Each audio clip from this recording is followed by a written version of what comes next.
Bonjour, vous allez pouvoir suivre aujourd'hui le tutoriel que j'ai présenté en live le dimanche 7 février sur le groupe des argiles polymères au Chili. Il s'agit de réaliser une canne dégradée selon la technique antique du mille-furie afin de confectionner une fleur qui est assez proche de celle du zinnia. Donc vous voyez sur moi un collier de style champêtre que j'ai réalisé avec ces fleurs. Et je vais vous montrer aussi toutes celles que j'ai faites pour m'entraîner à la réalisation d'un tutoriel écrit que j'ai voulu faire pour aider les personnes qui ne parlent pas français et qui suivront pas forcément facilement cette vidéo. Le tutoriel sera accessible sur mon blog une fois la date du live passée, bien évidemment. En voilà 6 de différentes couleurs, dont les deux premières qui ont été vernies avec un vernis brillant. Moi j'aime pas trop parce que je trouve que ça donne un petit côté plastifié qui manque de naturel. Néanmoins le vernis est très pratique pour fixer les poudres que j'ai positionnées sur mes cannes. Là, sur celle-ci, j'ai utilisé un vernis mat. Donc, c'est vrai que ça fait un petit peu plus naturel. On voit aussi, à la différence des deux autres, que j'ai fait chevaucher les pétales. Alors que sur celui-ci, vous voyez, les pétales sont les uns à côté des autres. Le tutoriel ressemblera beaucoup plus à celui-ci. Là, en voici deux, avec uniquement un polissage à la flanelle. Donc là, je n'ai absolument pas verni. Et donc c'est quand même beaucoup plus naturel. Je trouve que ça rend bien. C'est un joli rendu de cette manière-là. Et puis là, pour terminer, je vous montre un collier col Claudine que j'ai réalisé aussi avec des restes de canne. Là, il y a tout un tas de couleurs. Hein. On a du violet, du bleu, du rouge, du bleu outre-mer et un beau marron cuivré. Voilà.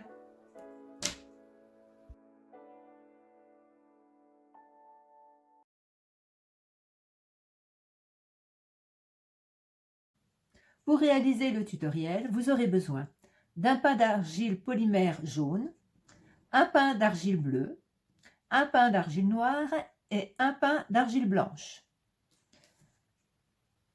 Un emporte-pièce rond qui mesure 3 cm de diamètre, une lame bien coupante qui vous servira à couper vos tranches de canne, un scalpel, une aiguille à tricoter ou un outil avec un bout arrondi, un rouleau, une règle ou un réglet, du vernis, brillant ou mat ou satiné selon votre choix, de la poudre, un pinceau bien évidemment pour le vernis. Si vous voulez transformer votre fleur en broche, une attache pour la broche, voilà,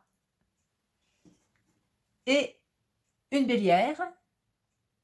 Alors je pense que le tutoriel qu'on va réaliser aujourd'hui pourra être mixte, donc on utilisera l'attache et la bélière.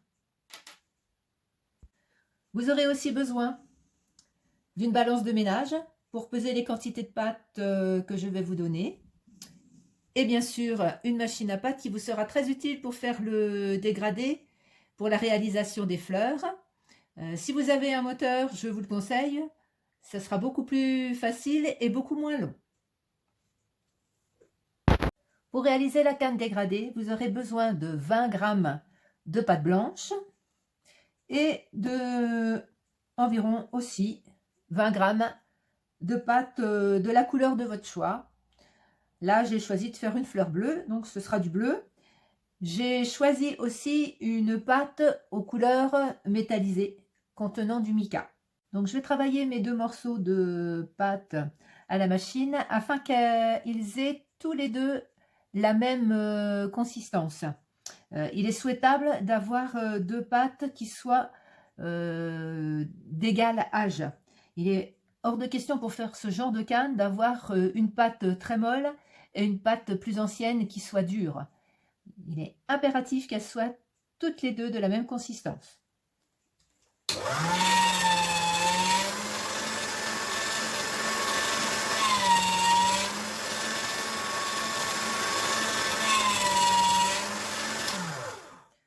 Donc, j'abaisse deux plaques de pâte que j'ai passées à la machine épaisseur 1.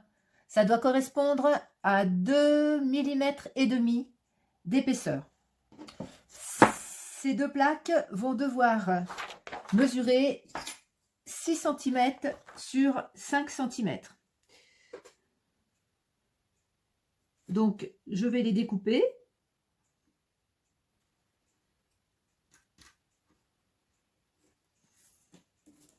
Alors, voilà 6.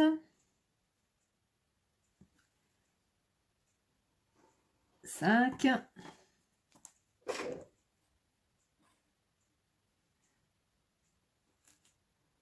À nouveau 6. Je vérifie.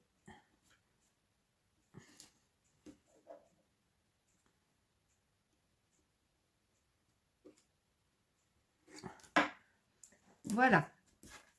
On va faire la même chose pour la plaque bleue.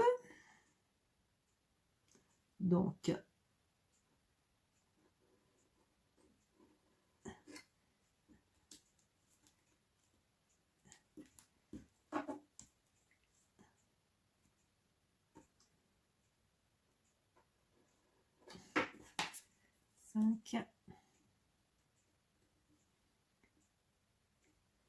ah, mince alors.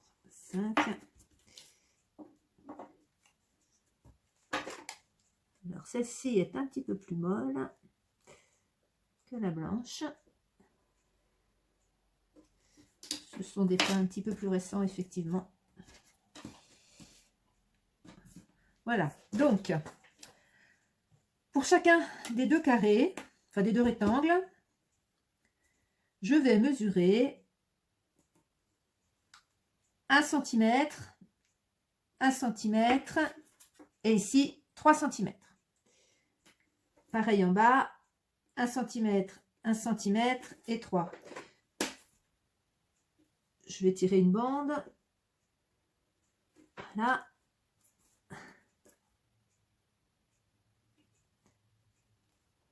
Pareil ici. Voilà. Et là, je vais couper en diagonale. Voilà. Je vais superposer les deux pièces que j'ai coupées en diagonale. Et je vais faire la même chose pour les deux pièces qui faisaient 1 cm de large. Voilà. Je vais faire la même, pareil pour celui-là. 1, 1 et 3. Et je vais mesurer 1, 1, 3.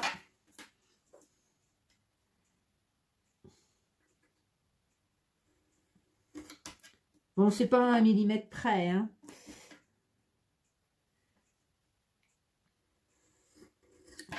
Voilà.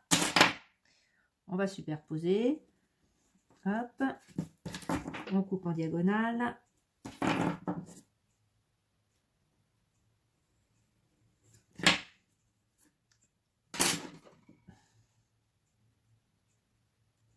Bon, mesure. Voilà.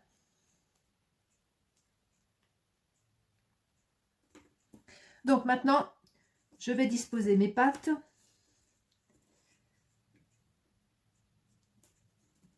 Les unes à côté des autres. Voilà. Afin d'en faire un rectangle qui va mesurer 1,5 cm d'épaisseur. Voilà. Je vais passer la plaque dans la machine dans le sens de la longueur, épaisseur 3.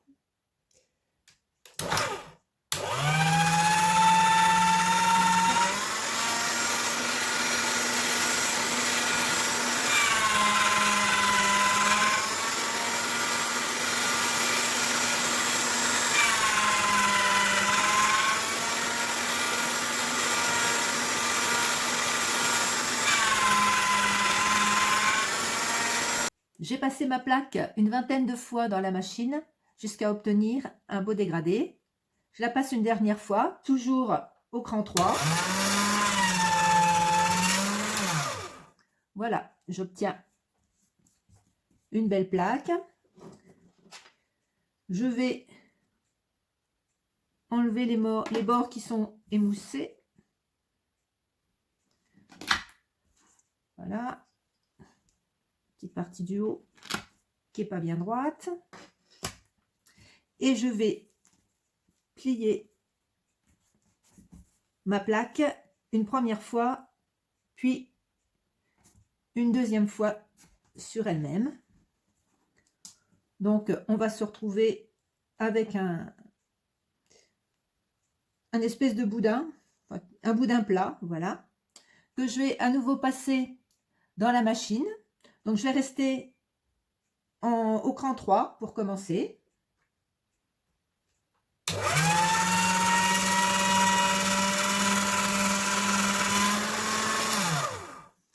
Voilà, donc on obtient une grande bande dégradée qui fait sensiblement 3 cm de largeur. Je vais la passer encore une fois dans la machine et cette fois-ci au cran 5.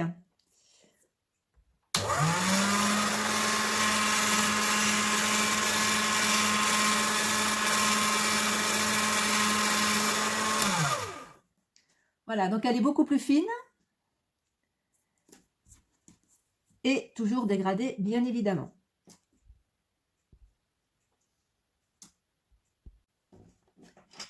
Il va s'agir maintenant de replier l'extrémité en accordéon avec une base qui va faire environ 2,5 cm. Donc j'ai mesuré 2,5 cm de l'extrémité à un certain point et je vais plier. Voilà, je vous montre l'accordéon. Voilà. Voilà. Alors, c'est pas facile à l'envers avec la caméra pour vous montrer.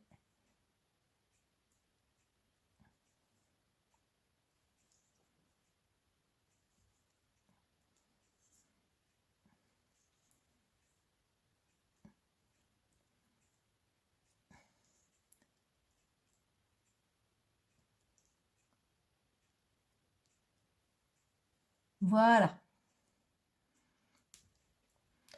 Donc, je me retrouve avec un bloc qui doit faire logiquement 3 cm de large et que je vais travailler un peu afin d'en faire un boudin qui sera dégradé.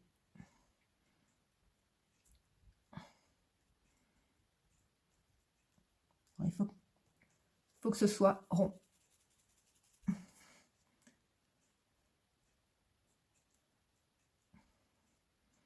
Voilà, je continue de la travailler. Donc, je ne réduis pas, hein, je reste sur une hauteur de 3 cm.